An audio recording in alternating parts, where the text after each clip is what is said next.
안녕하세요. 김동호 목사입니다. 오늘도 우리 날마다 기막힌 새벽에 나오신 여러분 환영합니다. 오늘도 하나님께서 귀한 말씀, 은혜 주시리라 믿습니다.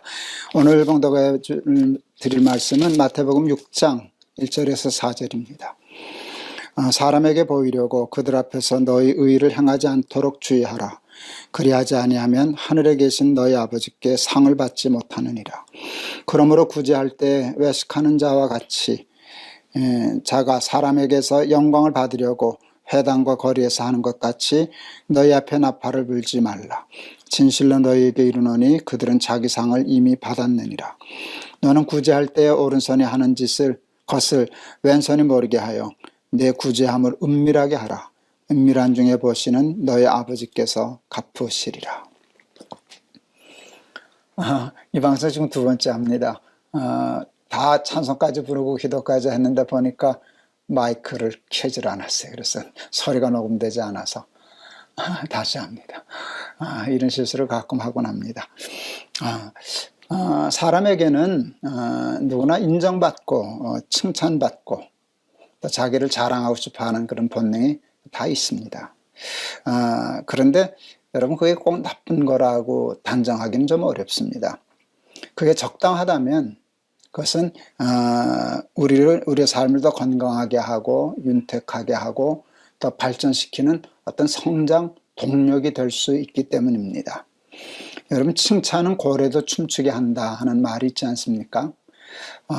여러분 그래서 그 칭찬은 그 아이들을 교육할 때 굉장히 아이들을 교육의 성장과 또 아이들의 발달을 위해서 꼭 필요한 교육의 도구가 되기도 합니다. 근데 문제는 그걸 적당히 하기가 참 어렵다는 것이죠. 그게 지나치게 되기가 쉬운데 지나치면 문제가 생깁니다. 목적과 수단이 바뀝니다. 칭찬은 수단인데 칭찬이 목적이 되면 그 칭찬을 통해서 얻어내려고 하는 목적이 그냥 수단으로 전락하게 되고 맙니다. 그렇게 하면 그건 거짓이 되죠. 위선이 되고 맙니다. 칭찬과 인정이 수단이 되지 않고 목적이 되면 그때부터 많은 문제가 일어나는데요. 그 대표적인 사례가 바리새인들에게 나타났던 현상이라고 얘기할 수 있습니다. 바리새인들이 그 우를 범했거든요.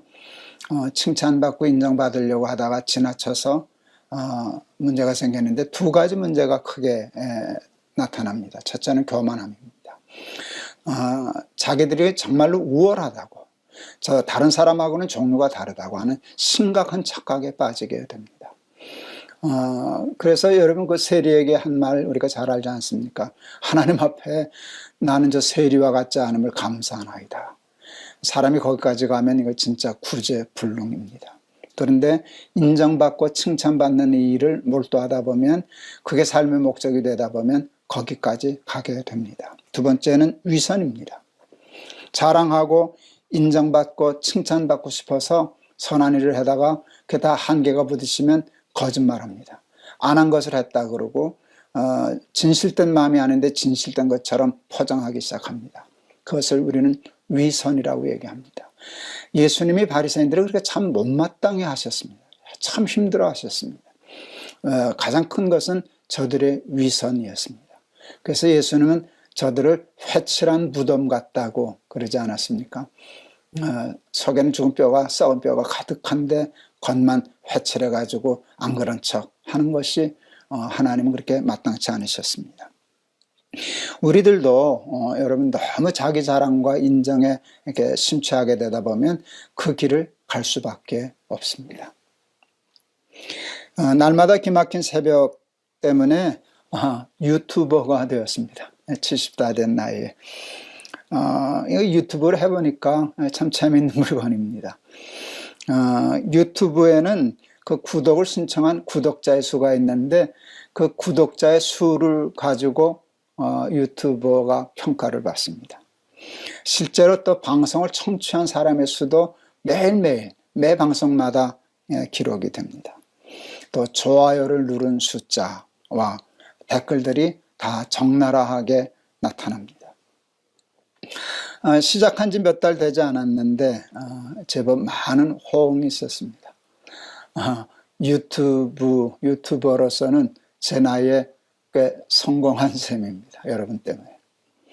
저를 만나는 사람들이 그 유튜브 방송에 얘기해 줄 때 저는 으쓱합니다. 안 그런 척 하지만. 그리고 그게 그렇게 즐겁습니다. 그게 정말 그렇게 좋습니다. 신이 나고 또 은근히 자랑합니다. 지금은 컨디션이 아주 좋지만 방송 초기 때에는 항암 중이어서 여러 번 말씀드렸지만 체력이 아주 바닥이었습니다. 뭐 앉아있는 건 고사하고 누워있을 힘조차 없는 때 방송을 진행했었습니다. 그런데도 그 방송을 중지하지 않고 계속할 수 있었는데 그 힘이 어디서 왔나? 예상을 넘어선 구독자의 수, 그리고 여러분들의 격려, 그리고 은혜 받았다고 해주시는 그 정말 감사한 댓글들, 그게 그렇게 힘이 되더라고요. 그 힘이 이렇게 포기하지 않고 중단하지 않고 여기까지 날마다 기막힌 새벽을 이끌어온 힘이 되었다는 것 구태여 부인하고 싶지도 않고 부정하고 싶지도 않습니다. 또 그거를 그 정도 잘 이용할 수 있다면 그건 앞으로도 저한테 큰 동기부여가 될 것이고 또 힘이 될 것입니다. 그래서 뭐 구태여 그렇게 안 그런 척 그럴 마음도 없고 또 그럴 자신도 없고 뭐 안 그렇게 될 자신도 없고 하고 또 부인하지도 않을 것입니다. 근데 문제는 이것을 그 정도 선에서 잘 유지하는 게 쉽지 않다는 것입니다. 이게 만일 지나쳐서 제가 거기에 도취하기 시작한다면, 그래서 구독자의 수를 늘리고 칭찬받기 위함이 목적이 된다면, 그 목적을 달성하기 위해서 날마다 기막힌 새벽 말씀을 나누는 일이 수단으로 나도 모르는 사이에 전락하게 된다면 여러분, 저는 아주 나중에 우스운 사람이 되고 말 겁니다. 아주 초라해지고 말 것입니다. 그리고 더 중요한 것은 정말 우리의 삶에 있어서, 이 방송에 있어서 중요한 날마다 기막힌 새벽은 날마다 우스운 새벽으로 바뀌게 될 것이고 결국은 사라지게 될 것입니다. 목적과 소명에 집중할 수 없을까? 하나님께 좀 더 충실할 수 없을까? 그것을 놓치지 말아야 됩니다. 자기 자랑에 빠지게 되면 나를 붙잡는 사이에 하나님을 놓치게 됩니다. 목적이 수단으로 바뀌는 것을 깨닫지 못하게 됩니다. 날마다 기막힌 새벽이 이름처럼 정말 하나님의 말씀 때문에, 하나님이 주신 은혜 때문에 기막힌 새벽이 될 수 있기를 위해서 말씀에 집중하고 주시는 은혜에 집중해야 합니다. 구독자의 수와 칭찬하고 격려해주는 많은 댓글보다 말씀을 더 깊이 읽어야지, 여러분 그게 좋다고 그것만 열심히 읽다 보면 말씀을 놓치게 되지 않겠습니까? 그러면 사역 자체의 맛을 잃어가게 될 것입니다. 맛을 잃은 소금처럼 될 것입니다. 날마다 기막힌 새벽은 빛을 잃게 될 것입니다. 이 사역에 집중하면 여러분 말씀이 주는 맛이 있지 않습니까? 이 사역이 주는 보람이 있지 않습니까? 또 하나님이 기뻐하시는 그 기쁨이 있지 않겠습니까? 그것을 느낄 수 있어야 됩니다. 그것이 너무 좋아서, 그것이 너무 귀해서 칭찬과 인정을 사도 바울의 표현대로 얘기하자면 배설물처럼 아무것도 아닌 것처럼 여길 수 있다면 얼마나 좋겠습니까?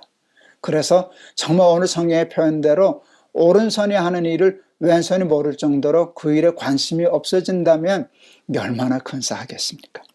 그래서 이 사역 자랑하기 위해서가 아니라, 칭찬받기 위해서가 아니라 이 사역 자체가 너무 좋아서, 너무 귀해서, 이 맛이 너무 훌륭해서 죽을 때까지 이 사역을 감당하고 죽는 마지막 날까지도 이 방송하다가 스르르 잠들듯 하나님 앞에 간다면 이 이상 더 귀한 일이 세상에 여러분 어디 있겠습니까? 예수를 믿는다고 다 부자가 되는 건 아닙니다. 예수를 믿는다고 다 무병장수하는 것도 아니고요. 저도 암에 걸리지 않았습니까? 예수를 믿는다고 세상에서 다 성공하는 것도 아니고요. 그런데요, 예수를 믿으면은요, 그것과는 게임도 되지 않는, 비교도 되지 않는 놀라운 축복을 받습니다. 그것은 예수를 믿다 보면 나도 모르는 사이에 삶이 조금씩 더 근사해집니다. 아름다워집니다. 훌륭해집니다. 우리도 모르는 사이에 예수님을 닮아가게 됩니다. 그 본래 하나님의 계획 아닙니까? 본래 하나님이 우리를 그렇게 만드시지 않았습니까? 하나님답게, 하나님 형상으로. 근데 죄로 말미암아 잃어버렸는데 이렇게 하나님의 말씀 본질에 집중하다 보면 우리는 우리도 모르는 사이에 하나님을 닮아가게 될 것입니다. 우리 사랑하는 날마다 기막힌 새벽 친구 여러분, 우리 한번 그렇게 예수 믿어보는 사람들 되면 참 좋겠습니다. 세상의 헛된 영광 다 버리고 정말 하나님의 형상 담기 위해서 말씀에 집중하고 자기의 자랑 다 부인하고 왼손이 오른손이 하는 거 왼손이 모르게 하는 경제까지 이르러서 예수를 믿는다면 참 좋은 크리스찬이 되리라 생각합니다. 오늘 찬송 부르려고 그러는데 오늘 찬송은 452장 찬송하려고 그럽니다. 452장 찬송입니다. 제가 부르겠습니다. 내 모든 소원 기도의 제목 예수님 닮기 원함이라 하는 것입니다. 내 모든 소원 기도의 제목 예수님 닮기 원함이라.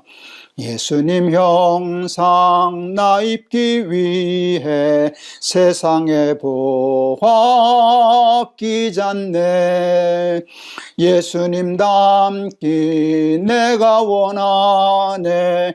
날 구원하신 예수님은 내 마음속에 지금 고도사 주님의 형상 인치소서.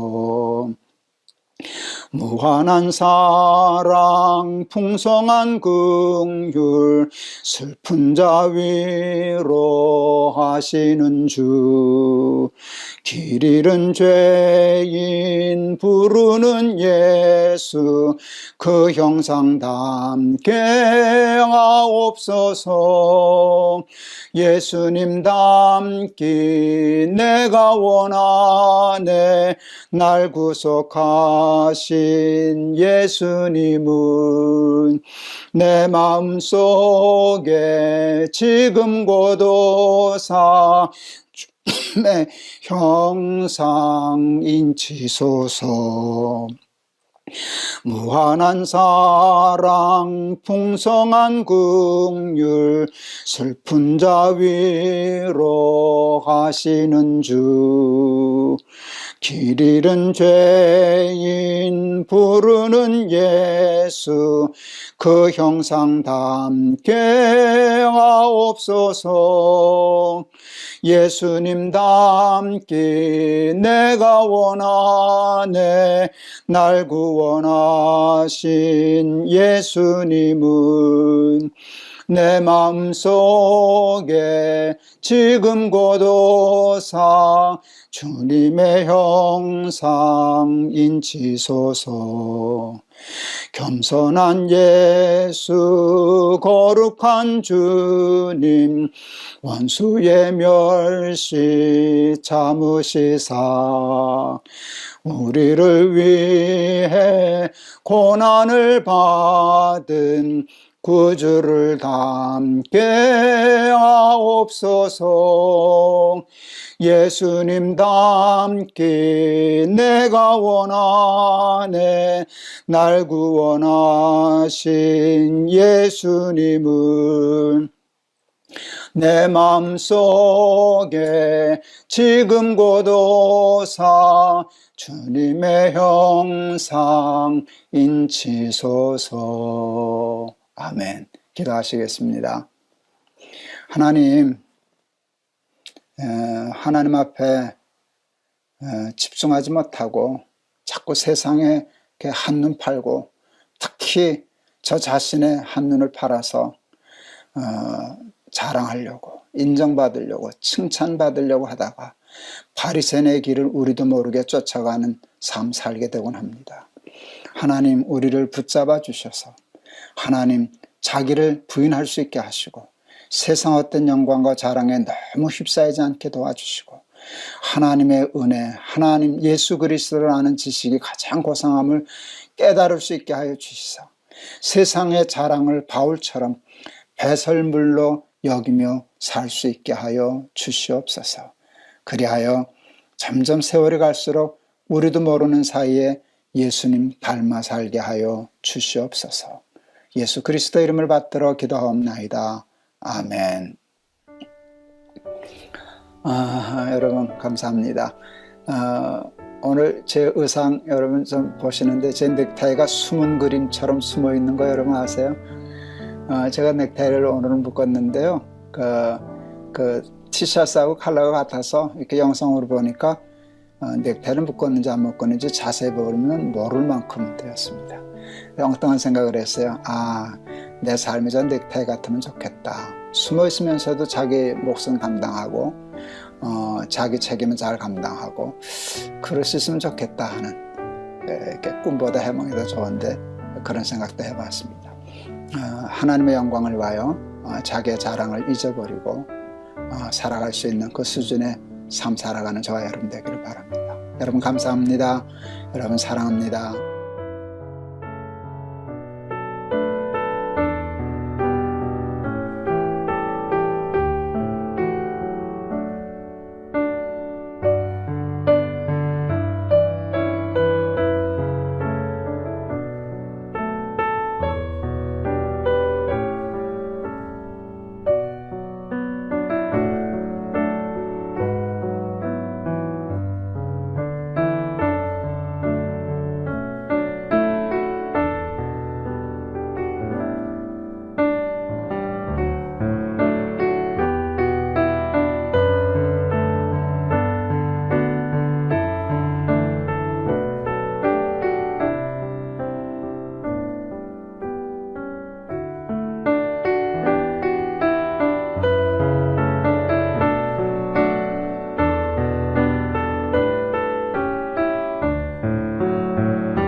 안녕하세요. 김노호 목사입니다. 오늘도 우리 날마다 기막힌 새벽으로 불러주신 하나님께 감사드립니다. 하나님이 말씀을 찾아 사모하여 나온 저와 여러분들에게 예비하신 축복의 말씀 저희들에게 허락해 주실 줄을 믿습니다. 오늘 봉독할 말씀은 마태복음 26장 36절에서 46절입니다. 제가 봉독하겠습니다.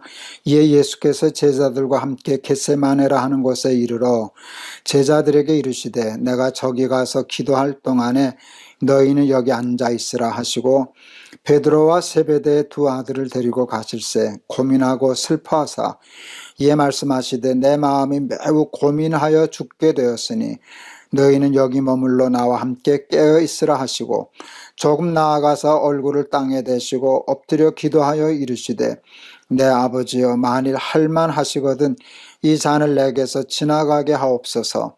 그러나 나의 원대로 마시옵고 아버지의 원대로 하옵소서 하시고 제자들에게 오사 그 자는 것을 보시고 베드로에게 말씀하시되 너희가 나와 함께 1시간도 이렇게 깨어 있을 수 없더냐. 시험에 들지 않게 깨어 기도하라. 마음에는 원이로되 육신이 약하도다 하시고 다시 두 번째 나아가 기도하여 이르시되 내 아버지여 만일 내가 마시지 않고는 이 잔이 내게서 지나갈 수 없거든 아버지의 원대로 되기를 원하나이다 하시고 다시 오사 보신즉 그들이 자니 이는 그들의 눈이 피곤함일러라.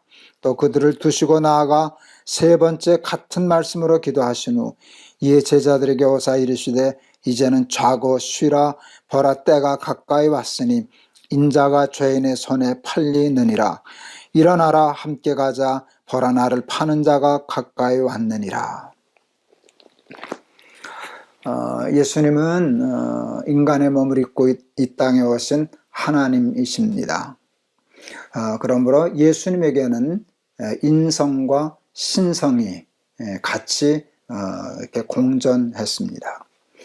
기독교 역사를 공부해 보면 수없이 많은 이단들이 나타나는데 예수님 초기 때 가장 중요한 이단들은 예수님의 인성만 인정하고 신성을 부정하는 이단이나 또 예수님의 신성은 인정하지만 예수님의 인성은 인정하지 않은 이단으로 이렇게 갈리우게 됩니다. 예수님을 사람과 하나님 한쪽으로만 이해하는 그것은 완벽한 이단입니다. 예수님은 사람인 동시에 하나님이시고 하나님이신 동시에 사람이셨습니다. 오늘 본문은 십자가에 달리시기 전, 붙잡히시기 직전 겟세마네 동산에서 기도하시는 예수님의 모습을 우리에게 보여주고 있습니다. 만일 예수님의 인성, 사람됨은 그냥 이렇게 나타난 그 가상현실 같은 것이고 예수님이 저 하나님 신성만 있다고 하면 하나님이 십자가의 고통이 무슨 큰 문제가 되겠습니까? 뭘 그것 때문에 고민하시겠습니까? 그런데 오늘 예수님은 이 십자가를 앞두고 얼마나 고민하시고 슬퍼하시고 아파하시고 할 수만 있거든 이 잔을 피하고 싶어서 이렇게 발버둥 치시는데 정말 철저하신 인간의 모습을 우리는 이 본문 말씀을 통해서 뵙게 됩니다. 예수님은 십자가를 앞두시고 고민하고 슬퍼하셨습니다. 예수님의 고민과 슬픔은 가상현실이 아니었습니다. 예수님이 참 사람된 모습으로 그 사람으로서 느끼시는 처절한 실존적인 고통과 아픔과 고난이었습니다. 그 정도가 얼마나 심했던지 예수님 친히 말씀하시기를 내가 고민하여 죽게 되었다. 예수님이 고민하는데 죽을 만큼 힘들게 고민했다라고 하는 말씀입니다. 그리고 기도하실 때 땀이 얼마나 고통스러웠으면 떨어지는 핏방울 같이 되었다. 그러셨겠습니까? 그리고 하나님에게 할 수만 있거든 이 잔을 옮겨주십시오 라고 한 번도 아니고 두 번도 아니고 세 번씩이나 반복하여 간절히 기도하시는 예수님의 모습 속에서 예수님이 십자가를 앞두시고 얼마나 고민하시고 아파하시고 힘들어하시고 고민하셨는가를 발견할 수 있습니다. 왜 그러셨나? 왜 그러셨나? 예수님 속에 있는 인성과 신성이 충돌했기 때문입니다. 인간으로서의 뜻과 하나님으로서의 뜻이 충돌했습니다. 그만큼 예수님도 십자가는 피하고 싶은 고난이었습니다. 그런데 결국 예수님은 말씀하십니다. 내 뜻대로 마시고 사람의 생각대로 하지 마시고 아버지의 원대로 되기를 원하나이다 하고 기도를 마치십니다. 왜 하나님은, 왜 예수님은 그 상상도 할 수 없는 끔찍한 십자가의 길을 선택하셨을까? 한마디로 우리의 구원 때문입니다. 우리가 구원받아야 하는 일은 우리는 다 멸망할 존재가 되었다는 뜻인데, 우리가 죽게 되고 멸망받게 된 이유는 죄 때문이었습니다. 그러니까 우리를 구원하시기 위해서는 우리의 죄를 사하여 주셔야 했었습니다. 속죄, 죄사함. 그런데 용서, 사함은 사랑으로만 가능합니다. 얼만큼 사랑하느냐가 어디까지 용서하는가를 결정합니다. 베드로가 형제들을 7번 용서하겠다 그랬을 때 그건 정말 대단한 일이었거든요. 그런데 예수님은 베드로에게 이렇게 얘기하시죠. 70번씩 7번이라도 용서해라. 70번씩 7번이면 490번인데요. 그냥 산술적으로 사람이 사람의 죄를 490번 용서하는 게 가능할까요? 가능하죠. 가능합니다. 꼭 한 경우에만 가능합니다. 그것은 자식이 부모, 형제가 형제가 아니라 남편이 아내, 이것도 안 되는데요. 부모가 자식의 죄는 다 용서하는 건 아니지만 490번 용서할 수 있는 가능성은 거기에 있습니다. 아들만 셋을 길렀기 때문에 아들놈들이 저 엄마한테 몰래 와서 다 각자 물어본 질문, 공통된 질문이 있었습니다. 엄마 누굴 제일 좋아해? 엄마 누굴 제일 사랑해? 그놈들이 원하는 대답은 비밀인데 엄마는 내가 제일 좋아. 널 제일 사랑해. 이 말이 듣고 싶어서 그랬죠. 근데 우리 아내는 그때마다 이렇게 대답했어요. 엄마는 아빠를 제일 사랑해. 그리고 너희들은 똑같이 사랑해. 기분은 좋았지만 제가 압니다. 그건 사실이 아니라는 걸. 아내가 저를 사랑하는 건 알죠. 그러나 여러분, 아내가 제 죄를 490번까지 용서해 줄 수 있을까요? 저는 그건 불가능하다고 생각합니다. 그런데 여러분, 제 아내가 자신의 아들들의 죄를 490번까지는 용서할 수 있을까요? 난 가능성이 있다고 생각합니다. 얼만큼 사랑하는가가 어디까지 얼마만큼 용서할 수 있는가를 결정합니다. 난 여기에 십자가의 비밀이 있다고 생각했어요. 온 인류의 죄를 다 사하시고 용서하실 만큼의 사랑이 필요했습니다. 가시적인, 누구도 변명할 수 없는, 누구도 송사할 수 없는, 사탄도 송사할 수 없는 그런 완벽한 지극의 사랑이 필요하셨는데 그게 십자가입니다.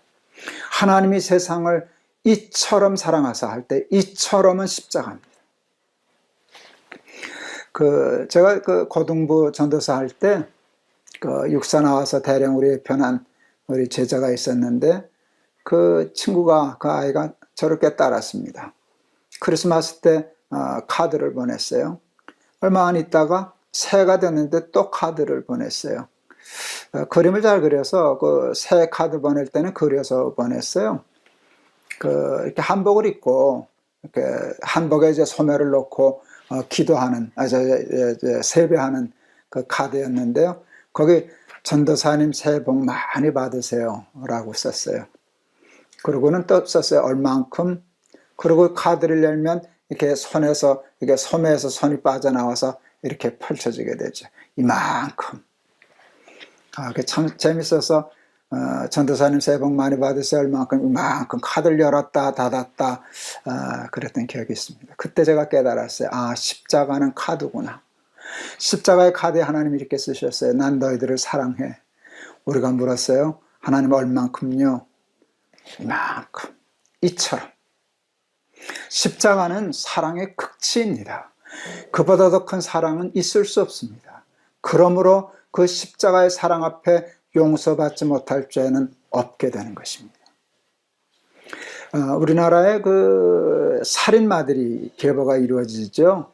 저희 때는 고재봉으로부터 시작했어요. 뭐 고재봉, 김대두, 뭐 유영철, 뭐 이렇게 쭉 나오는데요.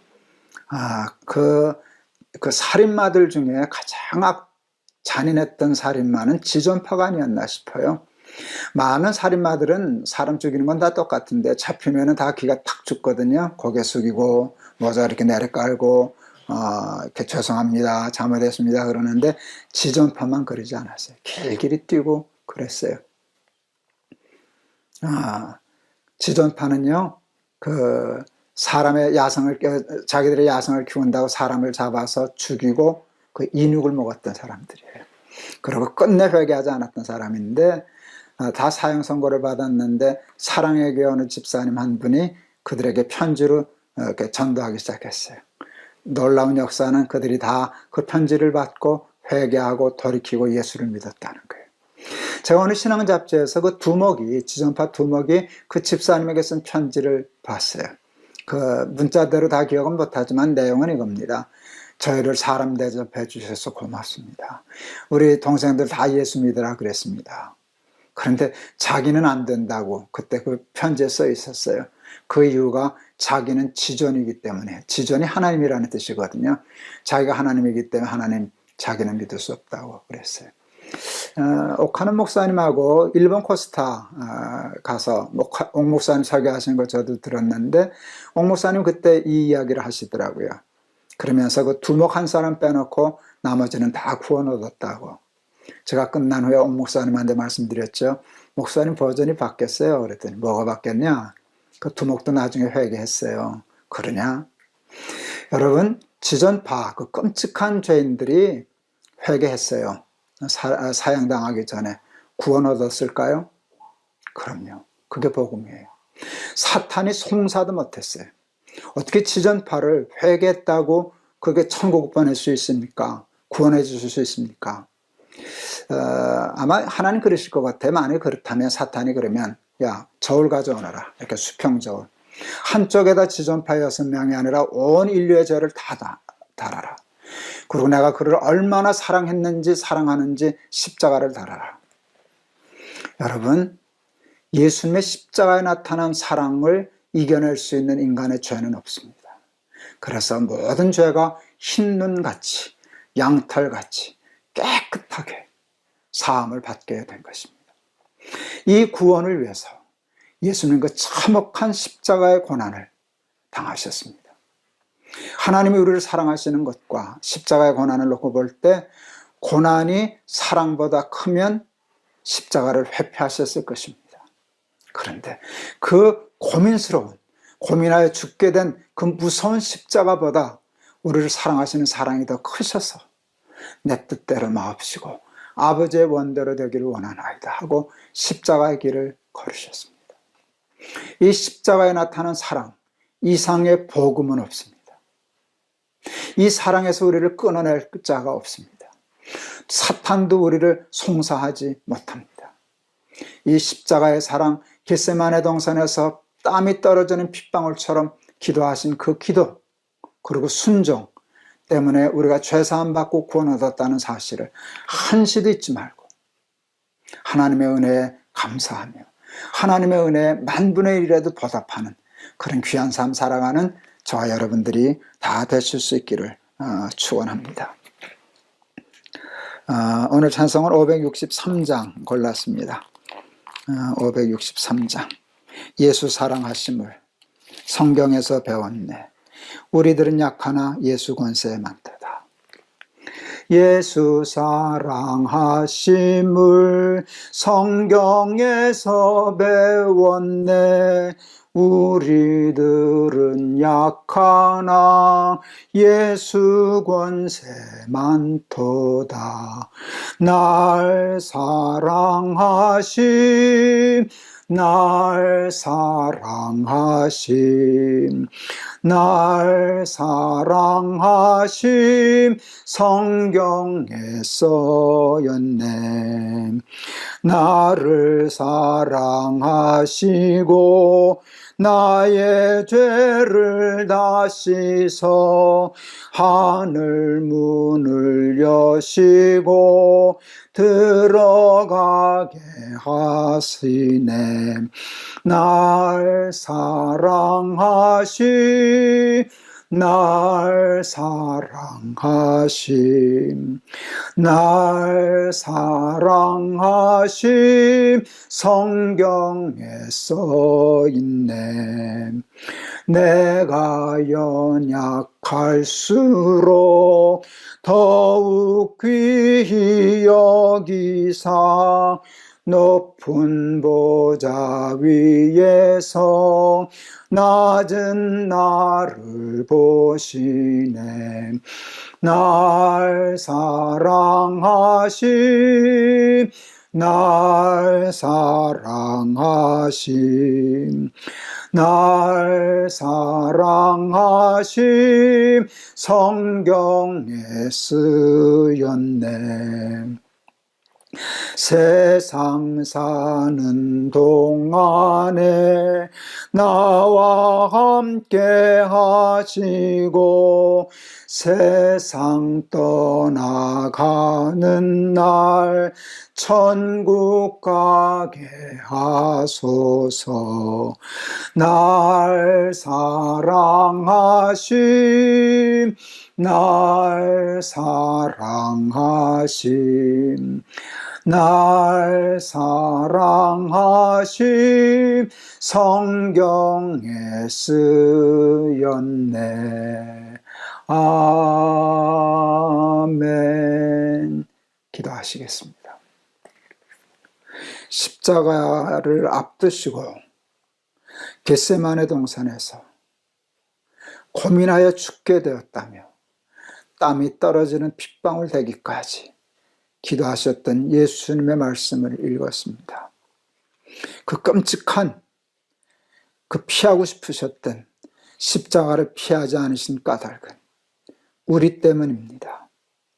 우리를 사랑하셔서 우리의 죄를 사하여 주시고 우리를 구원하여 주시기 위하여 그 모든 고난과 슬픔과 아픔을 견뎌내신 하나님 예수님을 기억합니다. 어떤 어려운 가운데서도 하나님이 나를 사랑하셔서 나를 구원하신다는 사실을 잊지 않고 하나님의 사랑에서 벗어나지 않는 삶 살아가게 하옵소서. 우리도 주님을 사랑하며 살게 하여 주시옵소서. 예수 그리스도 이름을 받들어 기도하옵나이다. 아멘. 감사합니다. 오늘도 하나님이 귀한 말씀 주셔서 고맙습니다. 이 은혜 함께 참석하여 참여해 주셔서 여러분들에게도 감사를 드립니다. 여러분 오늘도 믿음으로 말씀으로 승리하는 삶 사시기를 바랍니다. 여러분 감사합니다. 여러분 사랑합니다. 내일 뵙겠습니다.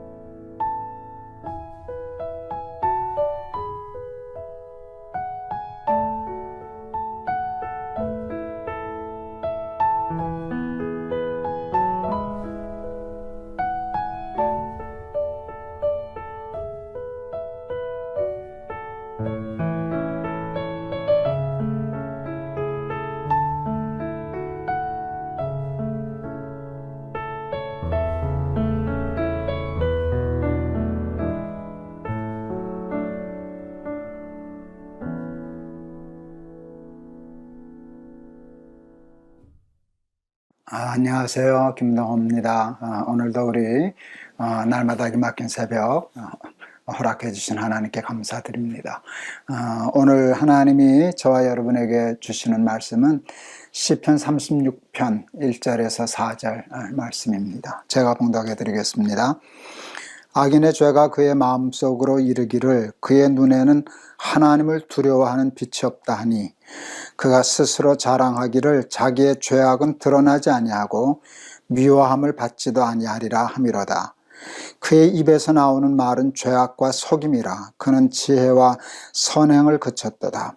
그는 그의 침상에서 죄악을 꾀하며 스스로 악한 길에 서고 악을 거절하지 아니하는도다. 아멘. 욕심에 눈이 먼다는 옛말이 있습니다. 욕심은 사람의 눈을 멀게 합니다. 판단력을 흐리게 합니다. 어리석게 합니다. 그 욕심으로 말미암은 죄의 결과도 마찬가지죠. 그래서 우리로 하여금 잘못된 판단과 결정을 하게 하므로 결국은 인생에 패착을 두게 하는 것이죠. 그게 죄 삭시 사망이다라고 하는 하나의 어떤 그 구조가 아닐까 이렇게 생각했습니다.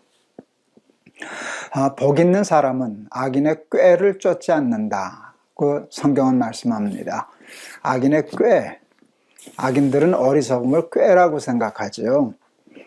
그래서 자기들은 스스로 생각하기를 지혜롭다고 생각합니다. 그것을 저들은 꾀라고도 얘기하고 요령이라고도 얘기를 합니다. 의인들의 우직함을 어리석음이라고 생각하고 바보스럽다고 생각하고 융통성 없이 답답한 사람들이라고 생각하고 손가락질합니다. 그러나 여러분, 의인의 답답함은 지혜이고요, 악인의 꾀와 요령은 어리석음입니다.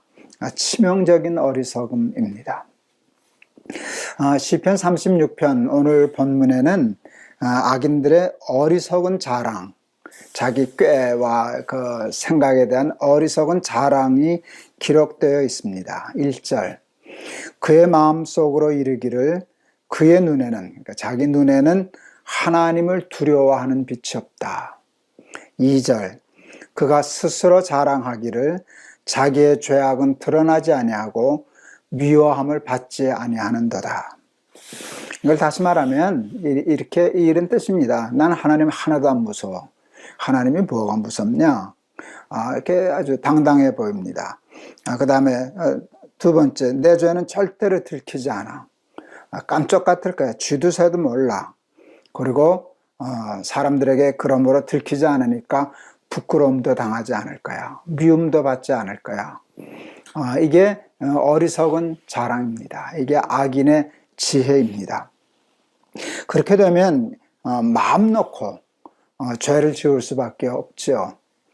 여러분, 정말 하나님이 안 계시다면, 하나님이 심판하지 않으신다면, 또 들키지 않는다면, 사람들에게 지탄을 받지 않는다면 솔직히 저도 죄 짓고 싶습니다. 그 죄의 유혹이 저에게라고 없겠습니까? 있죠. 당연히 있죠. 그런데 왜 그 유혹이 있음에도 불구하고 그것을 멀리하고 자꾸 도망가려 하는가 하면 하나님이 무섭기 때문에. 그리고 내 죄는 언젠가는 드러날 거다. 그 드러났을 때 사람들에게 받는 지탄, 사람들에게 끼치는 실망, 그 상실감, 그런 것들을 생각하니까 그 유혹에서 벗어나고 이겨내려고 애를 쓰는 것이죠. 악인의 생각과 반대로 살아야 됩니다. 여러분, 여호와를 경외함이 지혜의 근본이라는 말씀 우리가 얼마 전 날마다 기막힌 새벽에서 다루지 않았습니까? 그 경은 공경한다는 것이고요, 외는 두려워한다는 것이거든요. 하나님을 공경하고 사랑하지만 두려워한다. 이게 여호와를 경외함인데, 그럴 때 지혜가 생깁니다. 하나님이 두려우니까 여러분 어떻게 자기 죄가 드러나지 않을 거라고, 아무도 몰라, 하나님이 하시는데 그러니까 아무도 모를 거야 라고 생각하지 않지 않겠습니까?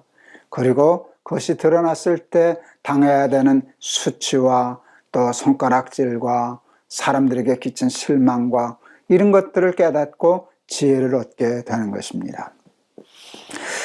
죄는 반드시 꼬리가 잡힌다는 것, 드러난다는 것을 여러분 알아야 됩니다. 우리말에 쥐도 새도 모른다는 말 하잖아요. 그게 사탄의 유혹입니다. 아무도 몰라. 누가 아냐? 아무도 몰라. 쥐도 새도 몰라. 제가 아이들에게 그 얘기하면서 우스갯소리로 그럽니다. 쥐하고 새는 본래 몰라. 쥐하고 새만 몰라. 쥐하고 새 모르는 건 당연하지. 그러나 모든 죄는 쥐하고 새만 빼놓고는 다 알게 돼 있어요.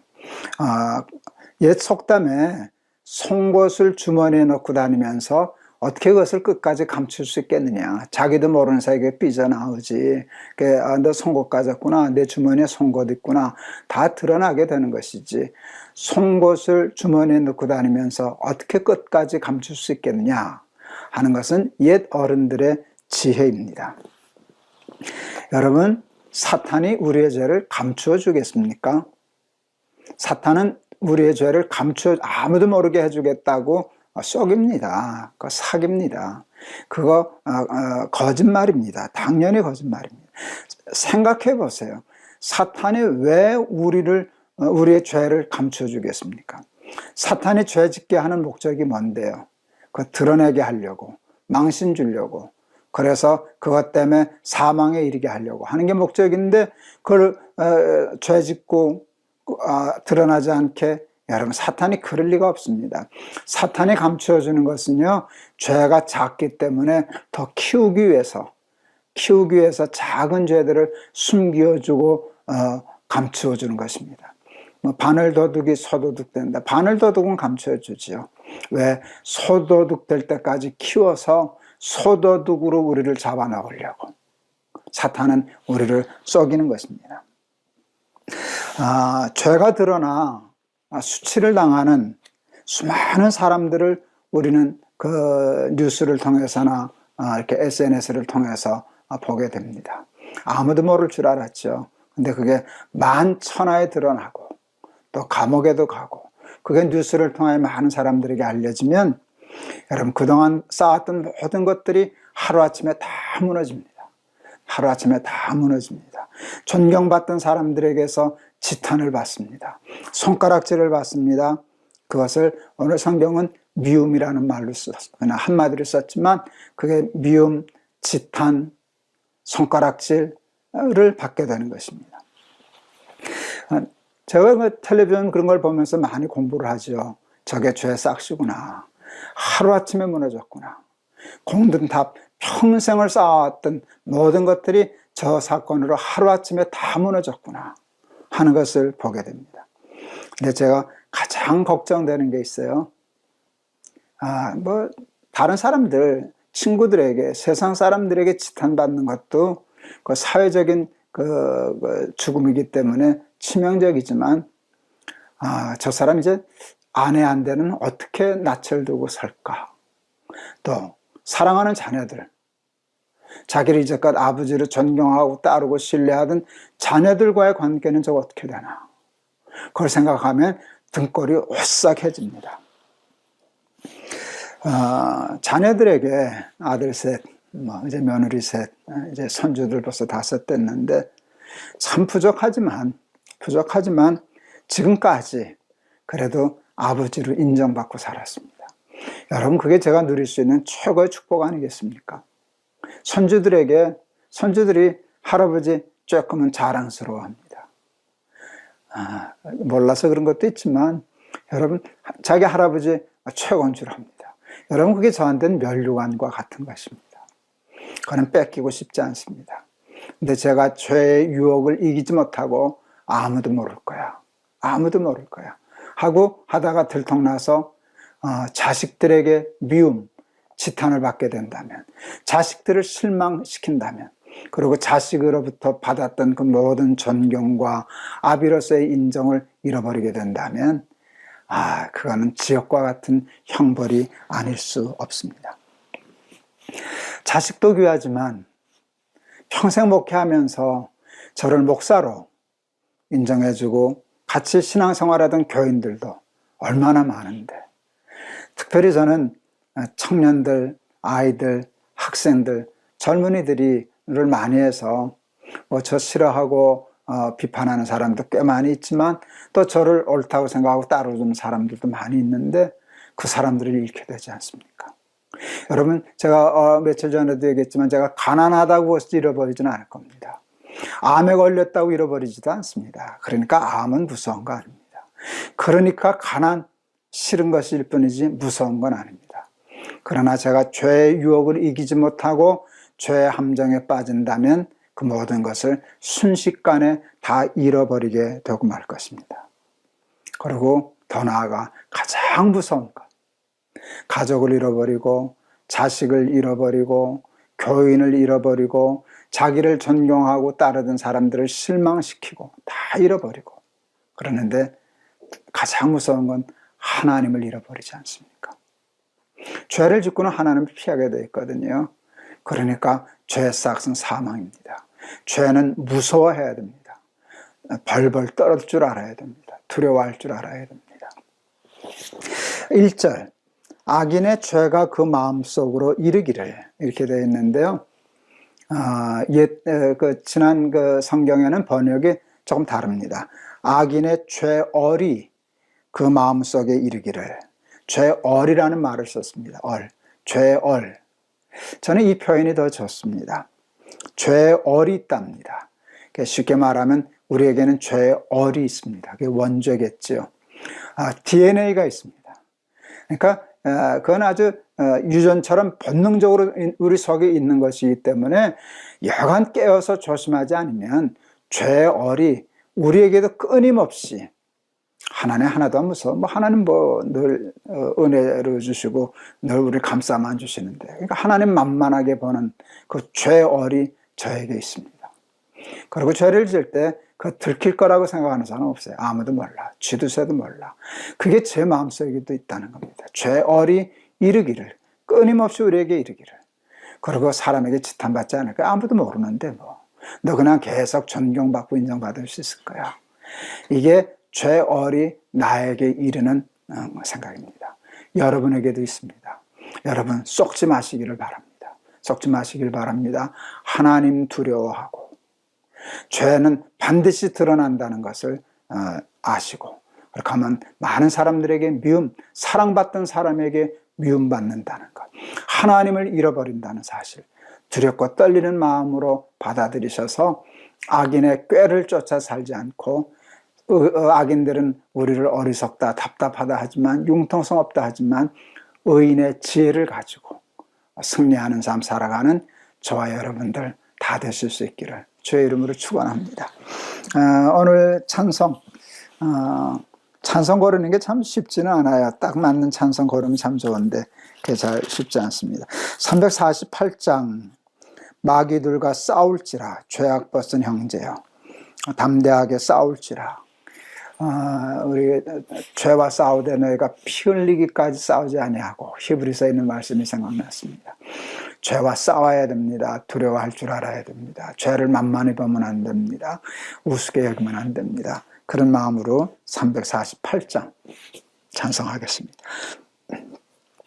마귀들과 싸울지라 죄악 벗은 형제여 담대하게 싸울지라. 저기 악한 적병과 심판날과 멸망의 날 내가 섰는 눈앞에 곧 다가오리라. 영광 영광 할렐루야.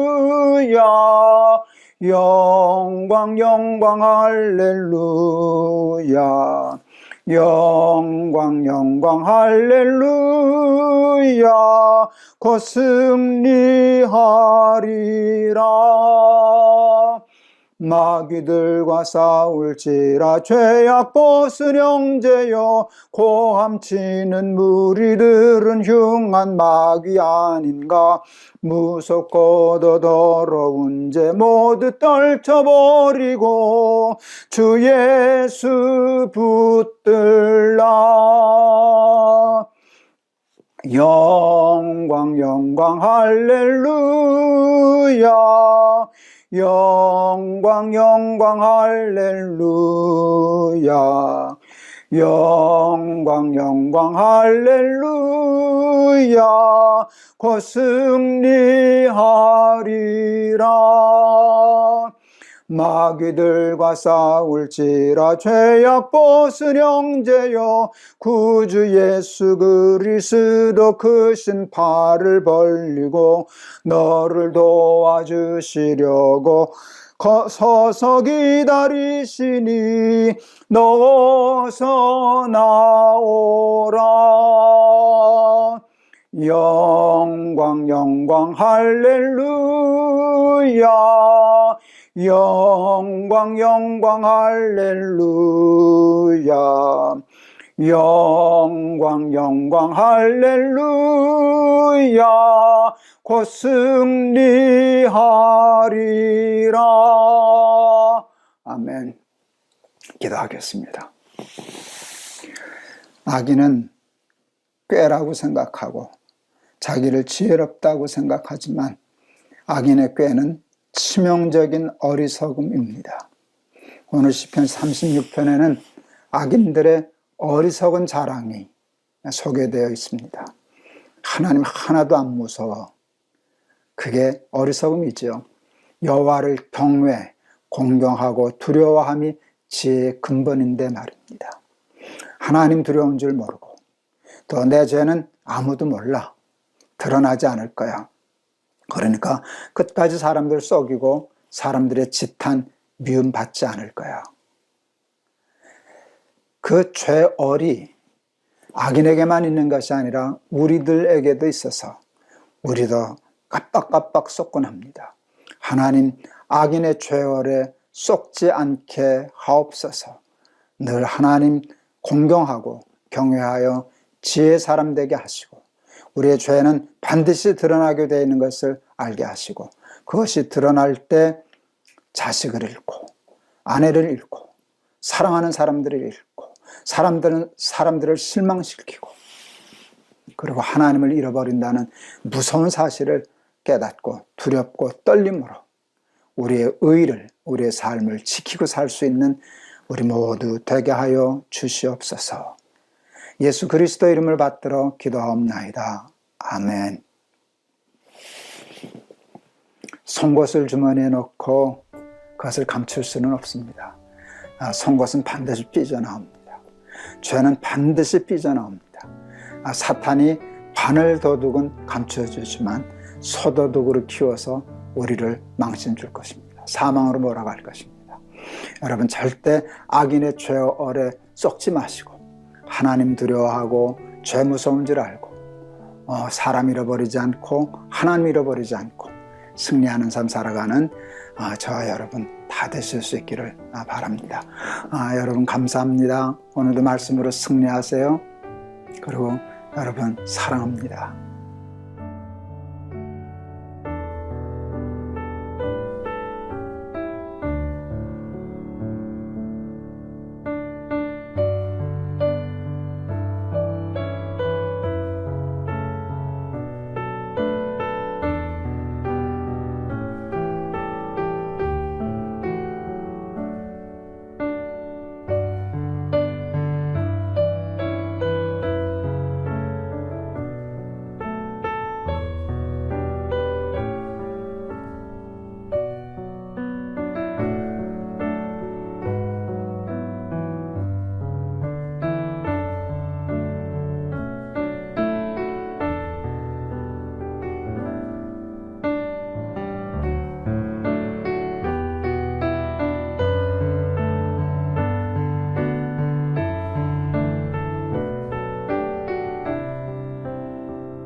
안녕하세요. 김동호 목사입니다. 제가 아침마다 이렇게 인사하니까 우리 어린아이들이 제 흉내 낸다고 그러네요. 참 좋습니다. 여러분 안녕하시죠? 오늘도 우리 하나님께서 예배해 주신 말씀으로 우리를 배불려 주실 줄을 믿습니다. 오늘 우리 주시는 말씀은 시편 95편입니다. 시편 95편 참 좋은 시편입니다. 1절에서 11절 봉독하겠습니다. 오라 우리가 여호와께 노래하며 우리의 구원의 반석을 향하여 즐거이 외치자.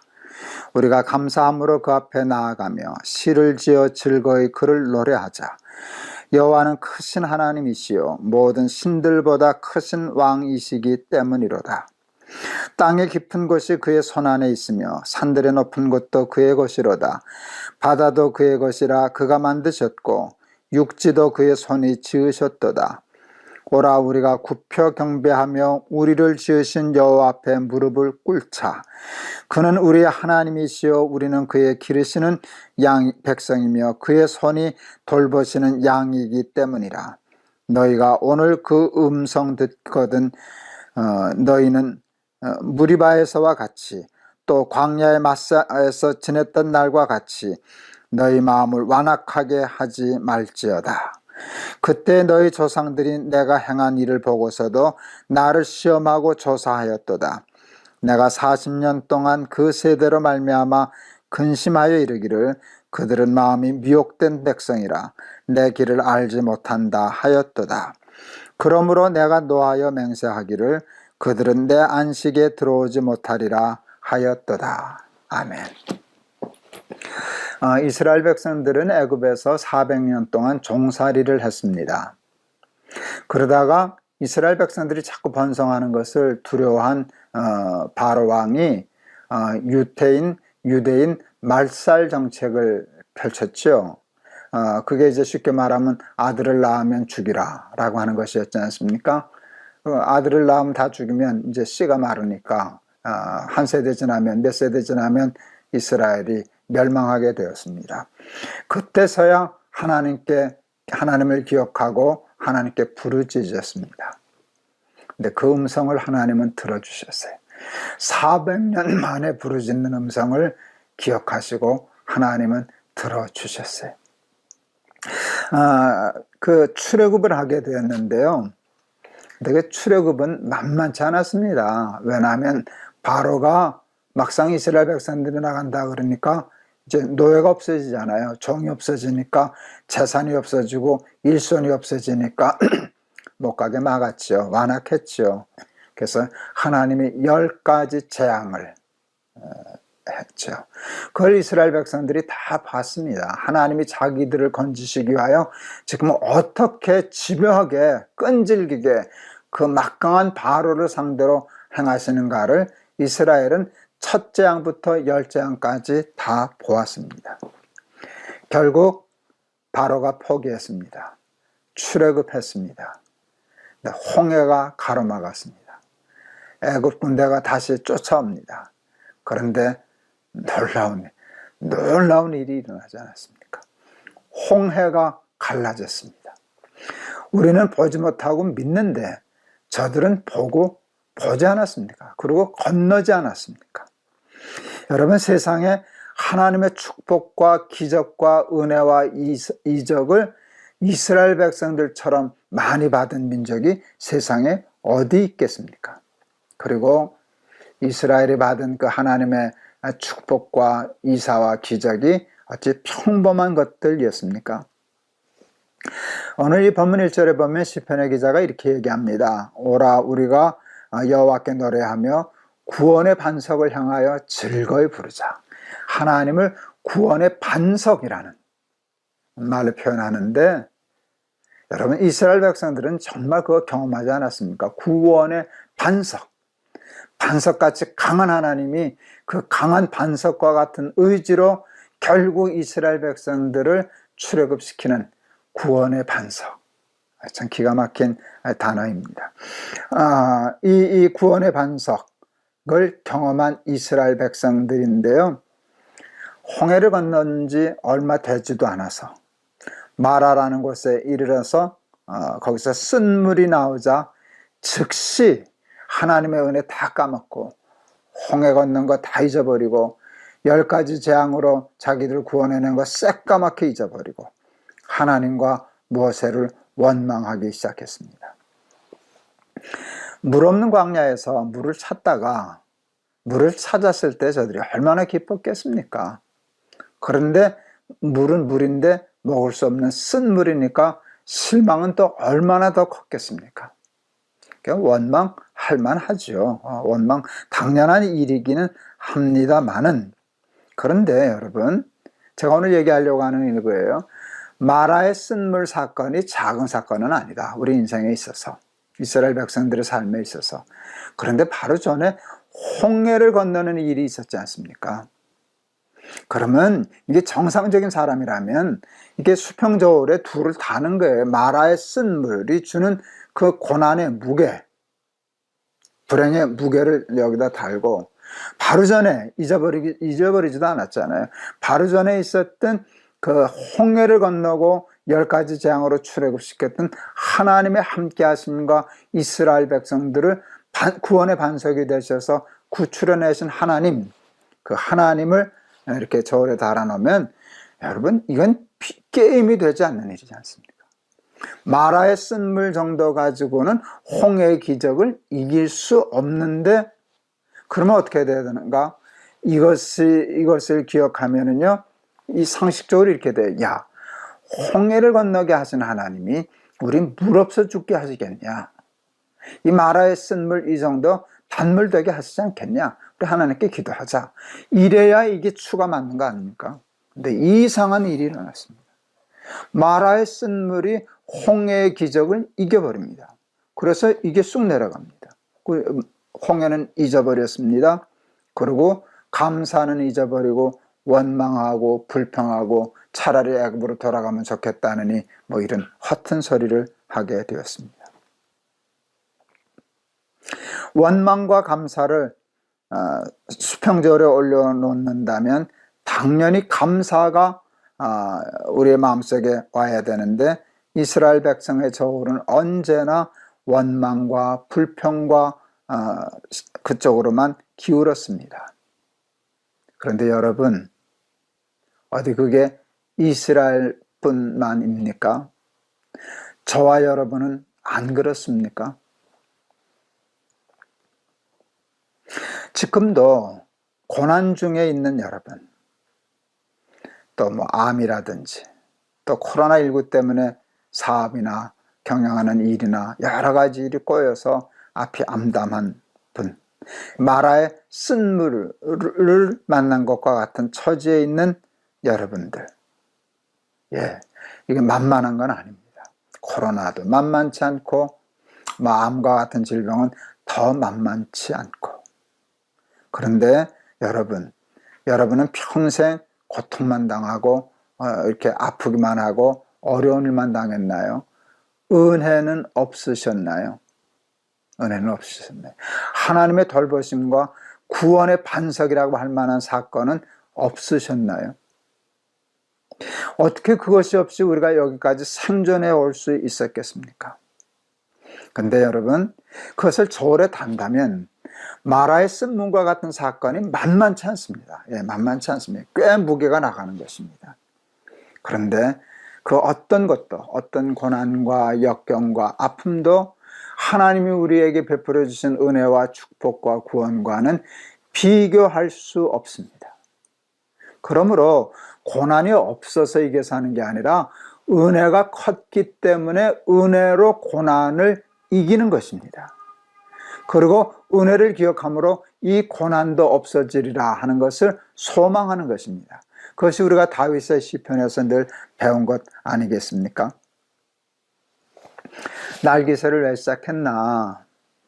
저도 암에 걸리고 하다 보니까 하루 종일 암에 우울하고 또 암에 억눌려 암에 걸려 사는 게 속상해서 일어나자마자 암에게 생각과 마음을 뺏기지 말고 선점하지 말고 하나님의 말씀과 기도와 찬송으로 마음과 생각을 먼저 선점하자. 그래서 만만치 않은 고난과 우울과 불안과 고통을 은혜로 이겨버리자 하는 거 아니겠습니까? 힘들면 힘들수록 은혜를 사모하세요. 받으세요. 그리고 더 중요한 건 기억하세요. 그리고 그것을 감사하세요. 우리는 은혜는 물에 새기고 원수는 돌에 새긴다는 얘기 우리 했었지 않습니까? 하나님이 주신 은혜는 당연한 것으로 즐거워할 줄도 모르고 감사할 줄도 모르고 찬송할 줄도 모르고, 근데 조금만 어려운 일이 당하면 원망과 불평은 하늘에 닿고, 이게 우리의 어리석음인 줄을 믿습니다. 마라의 쓴물은 아무렇지도 않은 사건은 아닙니다. 그런데 하나님이 주신 은혜를 기억하면 그것 때문에 죽지 않으리라는 것은 우리도 알 수 있습니다. 오라, 우리가 하나님께 감사하고, 오늘 말씀이 참 좋아요. 시편 95편. 오라, 우리가 여호와께 노래하며 우리 구원의 반석을 향하여 즐거이 외치자. 우리가 감사함으로 그의 앞에 나아가며 시를 지어 즐거이 그를 노래하자. 여호와는 크신 하나님이시요 모든 신들보다 크신 왕이시기 때문이로다. 땅의 깊은 곳이 그의 손 안에 있으며 산들의 높은 것도 그의 것이로다. 제가 힘들고 아플 때 내가 산을 향하여 눈을 들리라. 나의 도움이 어디서 올꼬? 나의 도움이 천지를 지으신 여호와에게서로다. 그러면서 이렇게 걸어 다녔어요. 오늘 그게 이루어지지 않았습니까? 내가 넘을 수 없는 그 고난의 길을 하나님 넘어주시고 천지를 주신 하나님께서 나를 구원해 주셔서 이렇게 또 건강한 모습으로 여러분을 만나고 있지 않습니까? 그거 잊으면 안 돼요. 그거 잊으면 사탄에게 당하는 거예요.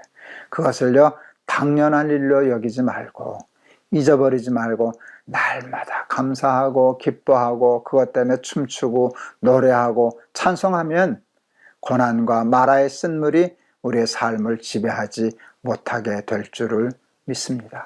감사와 찬송으로, 기쁨으로, 즐거움으로 세상의 모든 고난을 다 이겨내고 하나님께 영광 돌리며 살아가는 저와 여러분 다 되실 수 있기를 주의 이름으로 축원합니다. 오늘 찬송은 굉장히 짧은 찬송이네요. 621장, 옛날 찬송에는 없어요. 새로운 찬송에 나왔는데요.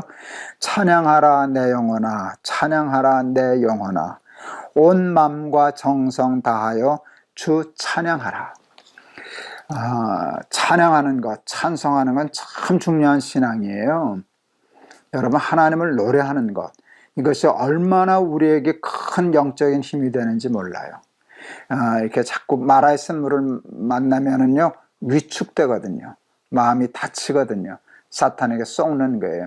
은혜로 찬송함이 있을 때 마라의 쓴물과 같은 일이 있어도 그것을 툭 치고 소망 중에 이겨낼 줄을 믿습니다. 찬양하라 내 영혼아. 자꾸 움츠러드는 내 영혼을 향하여 그러지 말고 찬양해, 하나님 찬송해, 감사해, 기도해, 즐거이 춤추어 하는 찬송인데요. 제가 부르겠습니다. 찬양하라 내 영혼아, 찬양하라 내 영혼아, 온 마음과 정성 다하여 주 찬양하라. 경배하라 내 영혼아, 경배하라 내 영혼아, 온 마음과 정성 다하여 주 경배하라. 아멘. 기도하시겠습니다. 홍해를 건너는 그 엄청난 축복을 받았음에도 불구하고 마라의 쓴물이 작은 일은 아니지만 홍해와 비교할 수 없는 일인데 홍해의 축복과 구원은 새까맣게 잊어버리고 마라에서 쓴물 나왔다고 원망하고 불평해하고 또 불행해했던 것이 이스라엘 백성들의 삶이었고 하나님 그것이 저희들의 삶입니다. 하나님의 은혜를 기억하게 하옵소서. 하나님의 은혜를 잊지 않게 하옵소서. 감사할 줄 알게 하옵소서. 찬양할 줄 알게 하여 주옵소서. 즐거이 감사함으로 구원의 반석을 향하여 찬송할 수 있는 시편 기자의 마음을 우리들에게도 허락하여 주시옵소서. 그 즐거이 하나님을 찬양하는 그 믿음을 가지고 마라의 쓴물과 같은 인생의 고난을 이겨 승리하는 삶 살게 하옵소서. 찬양하라 내 영혼아, 찬양하라 내 영혼아. 이 찬송이 우리의 삶의 고백이 되게 하옵소서. 예수 그리스도 이름을 받들어 기도하옵나이다. 아멘.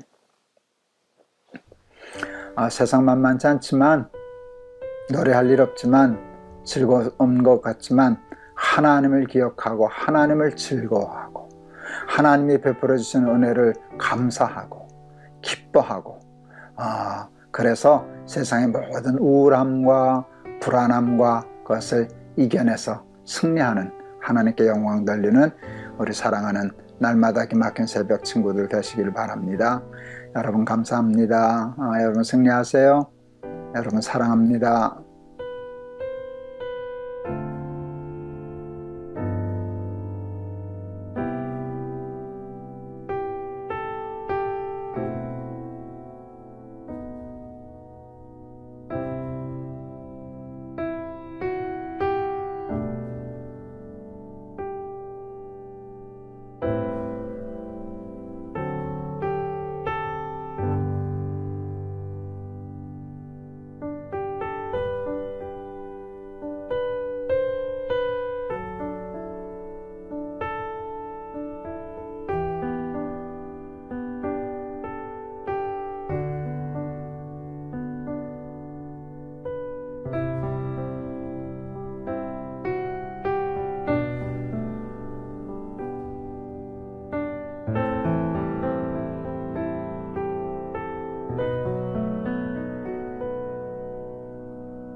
안녕하세요. 김동호 목사입니다. 오늘도 우리 날마다 기막힌 새벽을 계속할 수 있게 해주신 하나님께 감사드립니다. 오늘도 하나님께서 우리를 위하여 예배해 주신 귀한 은혜의 말씀이 있는 줄을 믿습니다. 기대하는 마음으로 시작하려고 합니다. 요한복음 14장 15절에서 21절 말씀을 제가 봉독하겠습니다. 너희가 나를 사랑하면 나의 계명을 지키라. 내가 아버지께 구하겠으니 그가 또 다른 보혜사를 너희에게 주사 영원토록 너희와 함께 있게 하리니 그는 진리의 영이라. 세상은 능히 그를 받지 못하나니 이는 그를 보지도 못하고 알지도 못함이라. 그러나 너희는 그를 아나니 그는 너희와 함께 거하시며 또 너희 속에 계시겠습니다. 내가 너희를 고아와 같이 버려두지 아니하고 너희에게로 오리라. 조금 있으면 세상은 다시 나를 보지 못할 것이로되 너희는 나를 보리니 이는 내가 살아있고 너희도 살아있겠습니다. 그날에는 내가 아버지 안에 너희가 내 안에 내가 너희 안에 있는 것을 너희가 알리라. 나의 계명을 지키는 자라야 나를 사랑하는 자니 나를 사랑하는 자는 내 아버지께 사랑을 받을 것이요 나도 그를 사랑하여 그에게 나를 나타내리라. 복음 중에 복음은 하나님이 저와 여러분을 사랑하신다는 것입니다. 천지를 창조하신 창조주 하나님이 나를 사랑하신다. 여러분, 그것은 특권 중에 특권이고 축복 중에 축복이 아닐 수 없습니다. 그런데 하나님이 우리를 사랑하시죠. 사랑하셔서 우리에게 가장 좋은 것을 늘 주고 싶어 하셔요. 창세기에서 우리가 그것을 다루었는데요. 하나님이 처음에 창조하여 우리에게 주신 세상을 보면 하나님이 우리를 얼마나 사랑하시는가를 볼 수 있어요. 엿새 동안 힘써서 창조하시고 2일째 되는 날 쉬셨다 그랬잖아요. 제가 창세기에서 그것을 다루면서 전능하신 하나님이 하루를 쉬셔야 하리만큼 최선을 다하신 창조였다고. 우리에게 좋은 것 주고 싶어서 조금이라도 완벽한 거 주고 싶으셔서 정말 혼신의 힘을 다하여 하루를 쉬셔야 하리만큼 이 세상을 창조해 주셨는데 이 세상을 보면 아름다운 세상을 보면 풍성한 자연을 보면 하나님이 우리를 얼마나 사랑하시는가를 알 수 있습니다. 그런데 자연보다도 더 귀한 사랑의 선물과 축복이 있습니다. 여러분, 그것이 뭘까요? 저는 그것이 말씀이라고 생각합니다. 말씀, 율법, 계명입니다. 우리는 말씀과 계명과 특히 그것을 율법이라고 표현을 하면 무거운 멍에로 생각합니다. 우리에게는 불순종한 영, 원죄의 영이 있기 때문에 하나님의 말씀하면 이렇게 거부감이 있어요. 내놓고 거부는 못해도 무겁게 느껴지고 도망가고 싶어하고 불순종하고 싶어하고 그 말씀대로 따르면 손해볼 것 같고 소중한 자유를 잃어버릴 것 같고 노예처럼 살 것 같은 착각이 우리에게 있어서 계명할 때 그게 하나님의 사랑이 하나님이 우리를 사랑하셔서 주신 축복이야, 선물이야 라는 말을 선뜻 받아들이지 못합니다. 그런데 그렇지 않습니다. 최고의 선물은, 최고의 축복은 계명입니다. 왜 하나님이 계명을 주셨을까요?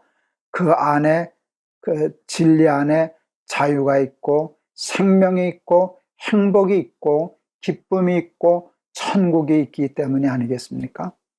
그러므로 계명은 하나님이 우리를 사랑하셔서 우리에게 주신 선물입니다. 사람들은 반대로 생각한다 그랬잖아요. 그런데 여러분, 사실은 계명이 없으면, 율법이 없으면, 말씀이 없으면, 그래서 사람들이 하나님의 법을 따라 살지 않고 욕심의 법을 따라 살게 된다면, 정욕을 따라 살게 되고 그래서 그 욕심 때문에 죄 짓고 살아가게 된다면 어떤 일이 일어날까요? 자유가 없어지죠. 참 평화가 없어지죠. 천국 하나님의 나라가 없어지죠. 그게 지금 우리가 살아가고 있는 이 세상이 아니겠습니까? 그러므로 계명은 하나님이 우리를 사랑하여 주신 축복의 선물임에 틀림이 없습니다. 하나님이 아무리 우리를 사랑하시면 뭐합니까? 우리가 하나님을 사랑하지 않는다면 사랑은 완성되지 않지 않겠습니까? 그건 하나님의 짝사랑으로 끝나게 되고 말겠죠.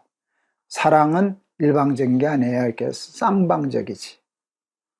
예, 둘이 하나가 될 때 사랑이 완성되잖아요. 하나님의 사랑이 축복인데 여러분, 우리가 하나님 사랑하지 아니하면 그 사랑의 축복을 우리가 받을 수 없어요. 누릴 수 없어요. 요한복음 1장 12절에서 우리가 다루었던 것처럼 자녀의 권세 누릴 수 없어요. 하나님이 우리를 사랑하셨으니까 우리만 사랑하면 돼요. 그러므로 여러분, 믿음에 있어서 가장 중요한 완성은, 믿음의 궁극적인 완성은 하나님을 사랑하는 거예요. 믿는 것의 궁극은 하나님을 사랑하는 것이죠.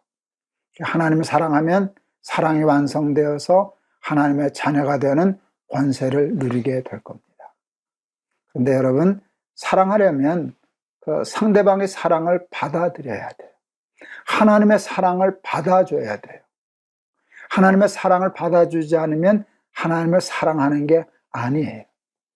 그런데 하나님이 우리를 사랑하셔서 주신 축복과 선물이 계명이기 때문에 우리가 하나님을 사랑하려면 그 사랑의 선물을 받아야 돼요. 계명을 받아야 돼요. 그래서 오늘 예수님이 그래서 말씀해 주시는 것이에요. 나를 사랑한다면, 내가 나를 사랑하려고 한다면 나의 계명을 지켜야 돼. 나의 계명을 지키는 자라야 나를 사랑하는 자야. 입으로만 주여 주여 하고 사랑합니다, 믿습니다, 암만 그래야 소용없어.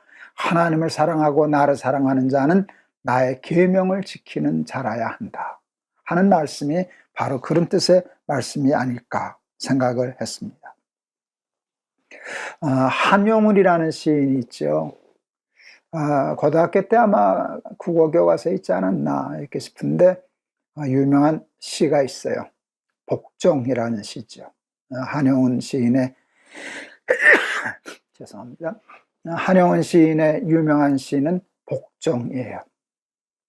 남들은 자유를 사랑한다지만 나는 복종을 좋아하여요. 자유를 모르는 것은 아니지만 당신에게는 복종만 하고 싶어요. 복종하고 싶은데 복종하는 것은 아름다운 자유보다도 달콤합니다. 그것이 나의 행복입니다. 한용운 시인은 누구를 대상으로 이런 시를 썼는지 모르겠습니다. 예수님은 아니었던 것 같아요. 예수님 모르는 분이었으니까.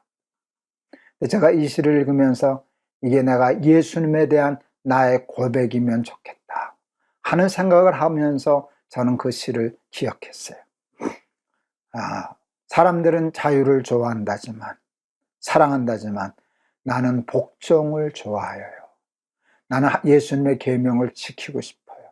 그 멍에를 지고 싶어요. 왜요? 사랑하니까. 그리고 그것이 나의 행복이니까. 하나님의 멍에를 메고 하나님의 계명을 따라 그의 말씀에 순종하여 산다는 것이 내 기쁨이고 즐거움이고 행복이니까. 이렇게 고백하면서 예수 믿고 살아가는 저가 되었으면 얼마나 좋겠습니까?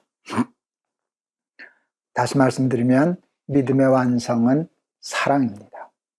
하나님을 진정으로 사랑하는 사람이 될 때 우리의 믿음은 완성됩니다. 하나님 사랑하는 여러분 되시기를 바랍니다. 우리 예수님 사랑할 줄 아는 사람들 되시기를 바랍니다. 그러기 위하여 그의 계명을 지키는 사람들 되시기를 바랍니다.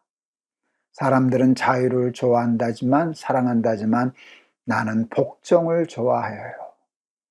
예수님의 말씀에 복종하는 일로 나의 기쁨을 삼고 행복을 삼고 예수 따라 살아가는 저와 여러분들 다 되실 수 있기를 주의 이름으로 축원합니다. 오늘 찬송가 딱 요 설교 내용에 맞는 찬송 고르려고 참 애를 쓰는데 찬송 고르는 게 설교하는 것만큼이나 힘드네요. 그냥 애쓰다가 425장 골랐습니다. 주님의 뜻을 이루소서 고요한 중에 기다리니 진흙과 같은 날 빚으사 당신의 형상 만드소서. 우리는 다 하나님 내 소원 들어주세요 이렇게 얘기하는데, 내 뜻을 이루어주세요 라고 얘기하는데, 이 찬송가의 작사자는 주님의 뜻을 이루세요, 주님의 뜻을 내가 이룰 수 있게 해주세요 라고 하는 건데, 그게 하나님 사랑하는 거 아니겠습니까? 그래서 그 마음으로 이 찬송을 골랐습니다. 주님의 뜻을 이루소서 고요한 중에 기다리니 진흙과 같은 날 빚으사 주님의 형상 만드소서. 주님의 뜻을 이루소서. 주님 발 앞에 엎드리니 나의 맘속을 살피시사 눈보다 희게 하옵소서. 주님의 뜻을 이루소서. 병들어 몸이 피곤할 때 권능의 손을 내게 펴사 강건케 하여 주옵소서. 주님의 뜻을 이루소서. 온전히 나를 주장하사 주님과 함께 동행함을 만민이 알게 하옵소서. 아멘. 기도하시겠습니다. 하나님, 나를 사랑하면 나의 계명을 지키라. 주님 말씀하여 주셨습니다. 계명은 하나님이 우리를 사랑하여 주신 축복입니다. 그런데 우리는 오해합니다. 올무로, 멍해로, 나를 부자유케 하는 것으로. 그래서 그 계명에서 벗어나려고 합니다. 하나님을 사랑하면 예수님의 계명을 지켜야 합니다. 한용운 시인의 사랑의 시를 생각했습니다. 사람들은 자유를 좋아한다지만, 사랑한다지만 나는 복종을 좋아하여요. 그 복종 속에서 사랑을 느끼고 표현하고 행복을 누리는 그 시인의 마음을 우리가 예수님에게 대하여 가질 수 있게 하여 주시옵소서. 예수 그리스도 이름을 받들어 기도하옵나이다. 아멘. 여러분 감사합니다. 오늘도 하나님의 말씀으로 승리하고 힘든 세상 이겨 살 수 있는 우리 식구들, 친구들 다 되실 수 있기를 바랍니다. 여러분 사랑합니다. 힘내세요. 감사합니다.